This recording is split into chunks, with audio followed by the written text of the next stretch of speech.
Hai, ampurasun wargi YouTube. Di sini saya Diran Abdillah. Saya akan membuat video mereview sebuah restoran dan wisata atau nama lainnya wisata yang include dengan restoran di sebuah tempat yang banyak dilewati dan mungkin banyak orang belum tahu. Adapun juga di restoran itu, restoran Hidden Gem yang mempunyai curug dan tempat yang sangat estetik, yang sangat disukai oleh para pemuda dan pemudi, dengan mereka yang senang mencari ekspedisi baru dan experience baru. Nanti saya akan review dengan jelas di mana dan bagaimana restoran tersebut, serta akan mereview sedikit beberapa manfaat digital marketing yang diterapkan di restoran tersebut untuk menarik pelanggan lebih jauh. Baik, tunggu saya kembali.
Nah, teman-teman, kita sudah sampai di Awi Langit, di tempat wisata dengan include restoran yang tadi saya jelaskan, atau The Palais Waterfall Awi Langit Resort. Baik, kita akan menuju tempat camp dengan pemandangan yang menakjubkan. Namun di sini cuaca agak sedikit gelap dan sedikit gerimis. Mungkin untuk hasil dari videonya tidak akan seestetik di kalau cerah.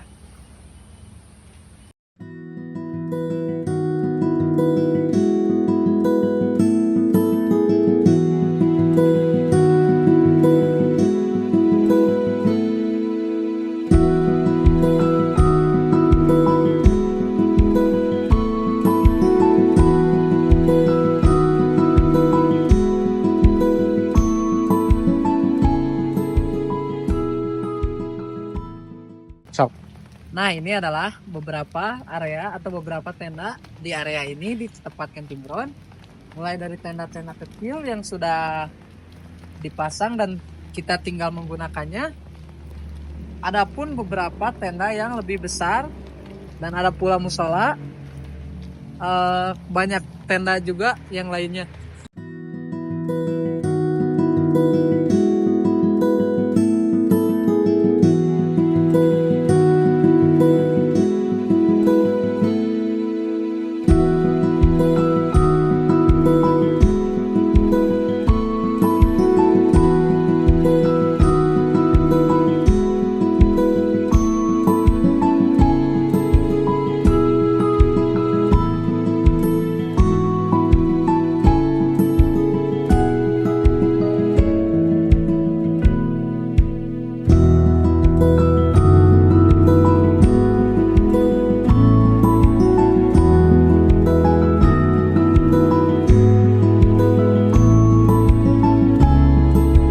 Orang berpangan.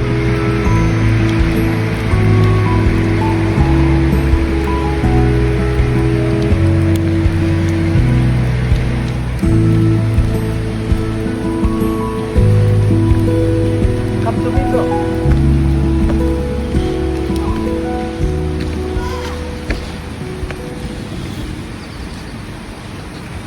Nah, guys, di sini juga menyediakan pemandangan alam yang masih fresh, apalagi di tempat hujan seperti ini.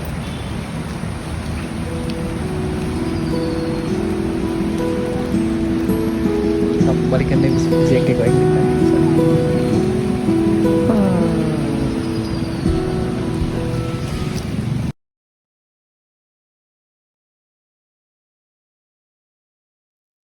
Nah, teman-teman, di sini juga tempat wisata menyediakan selain tenda di atas yang tenda dengan tema pohon-pohon, di sini juga ada tenda yang berhadapan-hadapan langsung dengan sungai.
Selain tempatnya yang syahdu, di sini juga menyediakan tempat untuk kopi.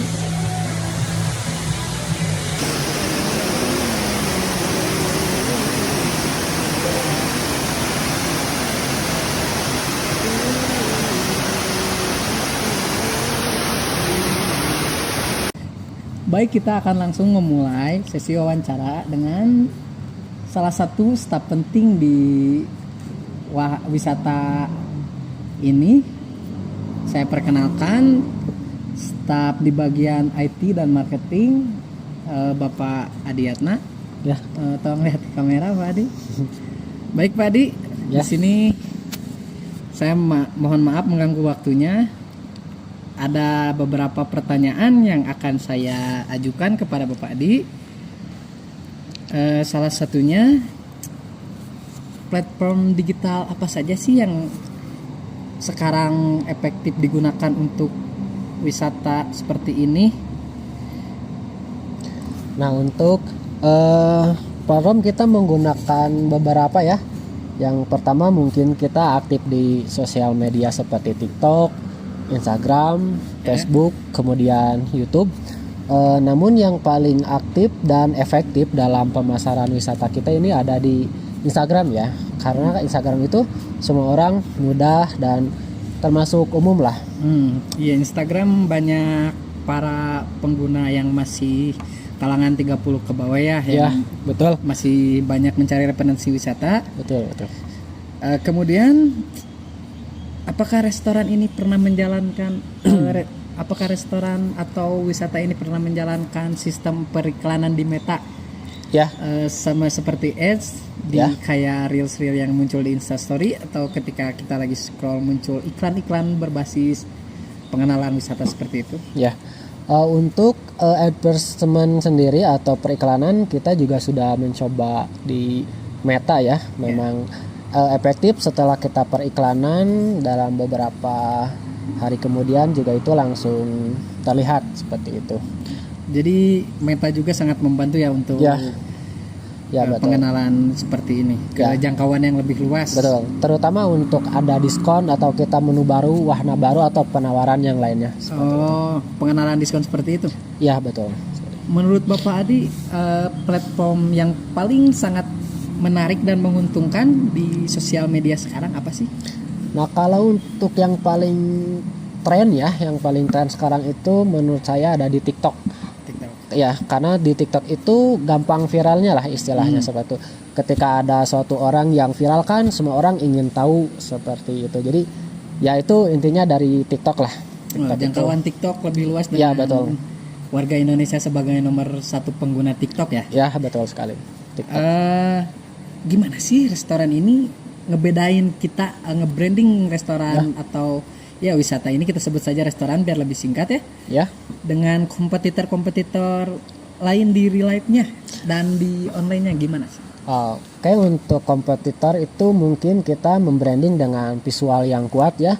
Kemudian kita mengedepankan kepada pelayanan, kemudian pelayanan kepada customer ya. Dan yang terakhir mungkin kita lebih menguatkan kepada pengalaman yang dialami oleh wisatawan sendiri ketika berkunjung ke wisata kita. Kemudian yang terakhir mungkin untuk harga ya kita relatif terjangkau lah untuk di kalangan semua orang. Contohnya seperti apa untuk visual seperti itu? Apakah dalam konteks konten atau gimana? Untuk kontennya sendiri ada dalam kontennya. Untuk kontennya itu kita menggunakan konten yang berjenis dengan edukasi. Kemudian kita mengambil dari tren atau yang sedang viral. Ya, kita biasa buat seperti itu untuk visualnya ya dalam itu. Jadi restoran ini itu mengikuti tren-tren yang sedang viral di. Ya, betul sekali. Menaikkan insights ya. Ya, betul sekali. Untuk Bapak Adi sendiri sebagai salah satu pemegang pengurus penting di sini ya. Ya. Pernahkah menggunakan influencer atau food vlogger untuk mempromosikan restoran? Jika memang pernah, dampak yang sangat signifikannya seperti apa? Oh iya. Nah, untuk kerjasama dengan influencer kita memang sudah beberapa kali, dan memang setelah beberapa hari tayang semisal 3-5 itu ada pelanggan baru dan katanya memang dia tahu dari influencer tersebut. Jadi untuk influencer itu berpengaruhnya sangat efektif ya seperti itu. Jadi dia penasaran dengan konten yang influencer dibuat, nah barulah dia berkunjung ke sini seperti itu. Jadi influencer dengan food vlogger juga berpengaruh ya? Iya, karena secara tidak langsung itu meningkatkan visibilitas kita dalam media sosial Pak. Oke. Ya. Kan gini nih, setiap orang yang ingin menaikkan nama restorannya, Ya. dan ada konsumen yang datang, otomatis kan dengan kita menerapkan digital marketing seperti tadi. Ya. Untuk strategi utama nih Ya. di tempat ini, gimana sih biar saat contohnya pelanggan ke sini, agar si pelanggan itu bisa kembali lagi ke sini, bagaimana penerapan strateginya? Nah, untuk agar lebih menarik ya konsumen, yang kita tekankan itu ada pada pengalaman pertama ketika dia berkunjung. Jadi ketika dia berkunjung kita harus buat pengalaman yang semenyenangkan mungkin. Contohnya Jadi, sampai dia dia suka di sini, kemudian dia suka ada di wahana seperti apa, seperti itu. Kemudian untuk makanannya juga harus enak, dalam pelayanan kita juga harus ramah, harus sopan. Kemudian ada juga suasananya yang harus bikin nyaman, sepertinya sampahnya kita harus kontrol setiap hari. Kemudian jika ada fasilitas yang rusak, kemudian kita kembangkan terus, seperti akses jalan kita harus perbaiki. Kemudian jika ada atap-atap atau ya seperti itulah untuk di sisi lingkungannya lah, seperti itu. Kan mungkin kita telah melakukan pengiklanan atau pengenalan diri branding melalui digital marketing kan? Ya. Jangkauan digital marketing itu dibilang luas, memang luas sekali. Ya. Cara menangani misalnya ada kekurangan. Nah, kan tempat ini tuh memakai digital marketing yang mungkin cukup banyak, Ya, seperti tadi di Facebook, semua sosial media yang sekarang lagi diperuntukkan kan. Ya, betul. Otomatis kan pelanggan juga bisa menilai kita melalui Masukan. melalui memberi masukan kepada kita melalui online. Ya, betul. Nah, gimana sih cara pihak dari sini menangani kritik ataupun saran yang dilakukan oleh pelanggan di online ataupun secara langsung? Nah, untuk pengenanganan kritik dan sendiri kita sangat-sangat terbuka tentunya ya. Bisa itu dalam masukan dari chat Instagram, DM Instagram, atau email, atau bahkan di Google Maps review langsung, kita tangani dengan respon yang sangat cepat dan sopan. Karena kita akan jadikan kritik itu sebagai evaluasi bagi kita, dan kita juga sangat percaya bahwa kritik dan saran itu memang diperuntukkan untuk kita lebih berkembang ya untuk selanjutnya, seperti itu. Memperbaiki kesalahan. Iya, betul. Karena untuk dengan cara merespon kritik kita bisa lebih membuat si wisatawan itu lebih percaya lagi dengan kita. Jadi memang itu nomor 1 ya untuk kritik dan saran. Jika kritiknya berlanjut atau memang jika ada kesalahan kita mengakuinya, kemudian kita akan menggantinya dengan kompensasi bila itu diperlukan, Pak. Kompensasi yang dicontoh seperti apa? Seperti kita akan memberikan tiket gratis untuk selanjutnya, atau diskon makanan mungkin, seperti itu ya, untuk kompensasi itu sendiri. Karena kan kita tuh pengenalan jangkauannya luas ya melalui online. Berarti jika ada kritik atau sedikit masalah yang mungkin tidak mengenakan di konsumen, ya, kita juga harus segera memperbaiki reputasinya. Betul sekali, Pak. Karena kan kalau orang itu lihat dari reviewnya dulu kan dari sekarang. Ya, jadi dia lihatnya dari review atau dari ulasan. Nah, kita semaksimal mungkin lah untuk memperbaiki semua kesalahan-kesalahan dan kritik yang diterima. Untuk tiket masuknya berapa sih? Nah, jadi sebenarnya kita itu ada 3 wisata ya di sini. Kita ada Awi Langit Lakeside di bawah, di atas. Kemudian di sini kita berada di The Valley. Jadi di Valley Resort ini kita ada di Curug. Nah, untuk Curug kita masuk tiketnya di 25.000 per orang. Nah, kemudian yang terakhir itu ada campground. Nah, camping ground itu ada beberapa bagian ya. Yang pertama ada camping ground untuk bawa tenda sendiri. Kalau bawa tenda sendiri itu kisaran dari 65 ribuan lah. Nah, kalau ada yang include ya, kalau yang include yang sama deck itu kita di 400 ribu. minimalnya. Ya, minimal. Harga paling minimnya gitu. Iya, seperti itu. Sekian pertanyaan dari saya. Mohon maaf untuk mengganggu waktu sibuknya Bapak ya. Ya, tenang. Mungkin nanti hasil ini saya akan dokumentasikan di YouTube. Ya. Sama Pak aman-aman. Terima kasih Pak Adi Ya, untuk sama-sama. kerjasamanya dalam wawancara ini. Ya.